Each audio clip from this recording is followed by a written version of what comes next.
Hey, what's going on, everybody? Welcome to part 2 of this series on dating and courting and the differences, pros and cons, what have you.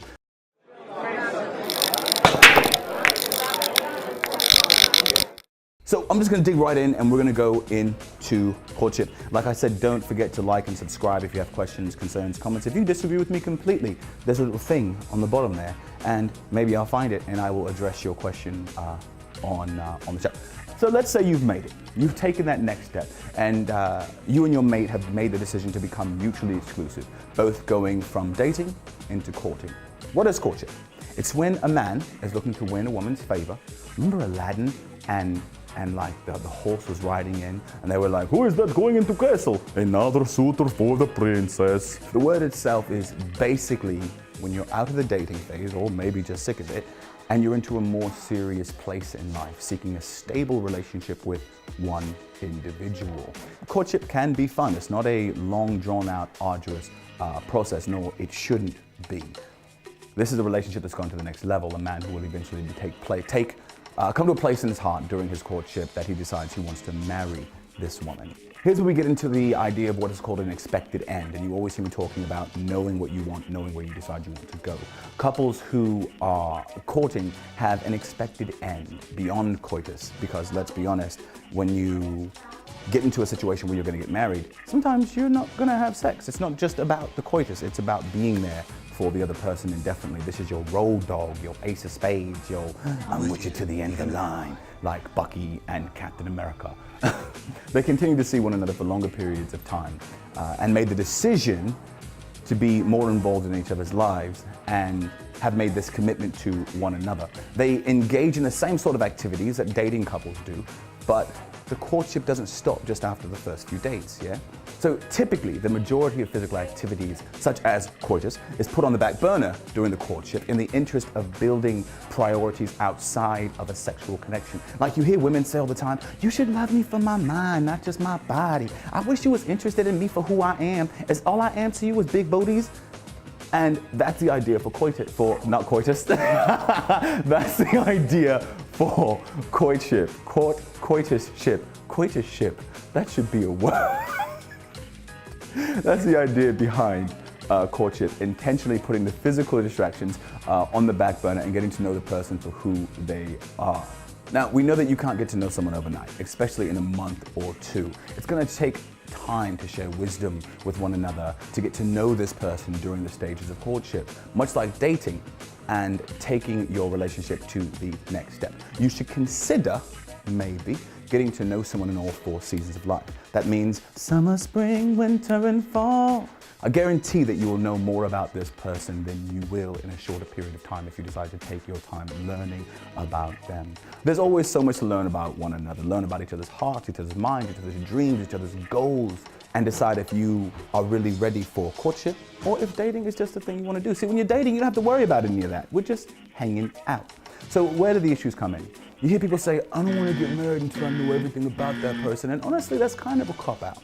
It takes years and years to make an intimate connection to learn about someone.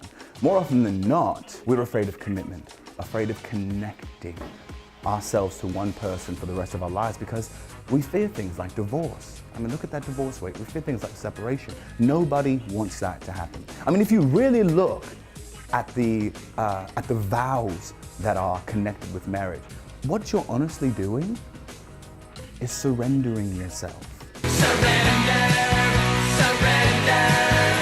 to this other person for the rest of your life. So yeah, that's a little frightening. Ah! You should put like a little monster right here. Ah! That's a bit frightening. Now some people decide that they want to be free like a bird and they don't want to be tied down to anyone or anything. I want to walk about.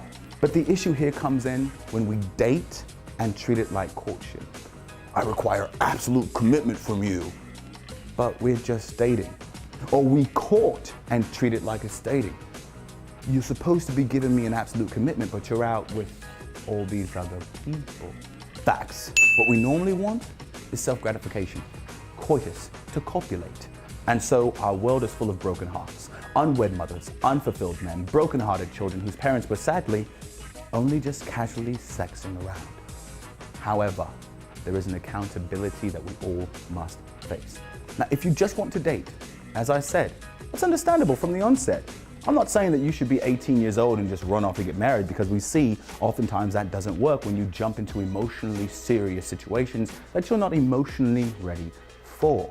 But just make sure that you're not leading someone on, man or woman, with the idea of having a committed long-term relationship. But all you're really looking for is that's one small step for man, one round booty for all mankind to share. If you're really interested in courtship, make sure that your heart and your mind is ready for that. And actually, we're going to go deeper into that in a later episode. Not that you've gotten all of the player out of you, so to speak, but there's just enough of it out of you to where you're like, I don't find pleasure in bouncing around. So what I want you to do is this. I really want you to take a look at your life, gentlemen, and ladies, if you're watching, and decide which one you're looking for. If you're 40 and you're still looking for, to hang out and date, that's fine. Maybe you just got divorced. Maybe you're in a really terrible relationship and your heart's been kind of crushed. If you just want to go out and date as many people as you want, that's fine. Don't spend your time telling one woman, girl, you're the only one I want, girl. I only think about you, girl. Knowing good and well you've got 5 or 6 other women on the side. If you're not interested in a committed relationship, don't say you are. Be honest. Oh, that's a scary word, isn't it? But seriously. And if you're ready for courtship, and you know the girl that you want, or you know the guy that you want, you stand on your 2 feet, you plant yourself there with some confidence and say, hey girl, as long as we live, it's gonna be you and me, baby. Took a whole lot of trying to get up that hill. Now we finally taking our chance at that, up in the big knees. This is Khalil Maston. Thanks for showing up, guys. Don't forget to subscribe, like I said, if you have questions, concerns, disagree with me, agree with me, whatever it may be, put your comments in the link below, and we'll see you later, okay?